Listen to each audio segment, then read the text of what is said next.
เมื่อพระเยซูได้ยินเรื่องของยอห์นแล้วก็ลงเรือไปติ้งเงียบๆเป็นส่วนตัวคนตั้งหลายตามเมืองต่างๆฮู้ก็พากันเตียวตัวยพระองค์ไปเมื่อพระเยซูขึ้นจากเรือก็หันคนเป็นจำนวนนักพระองค์ก็รู้สึกเอ็นดูแล้วรักษาคนเป็นพยาธิในหมู่นั้นให้หาย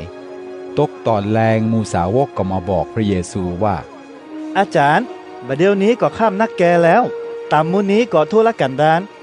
ให้คนหมู่นี้ปิกไปก่อนบ่เพื่อจะได้ไปเสาะซื้อของกินกันตามหมู่บ้านต่างๆนั้นแต่พระเยซูตอบว่าหมู่เขาอยู่กันได้นี่เตอะแต่หมู่ตั้นไปซอกของกินมาเลี้ยงเขาเหียหมู่สาวกตอบว่า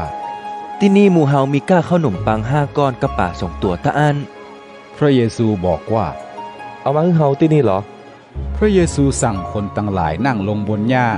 แล้วหับขนมปัง5ก้อนกับป่า2ตัวนั้นมา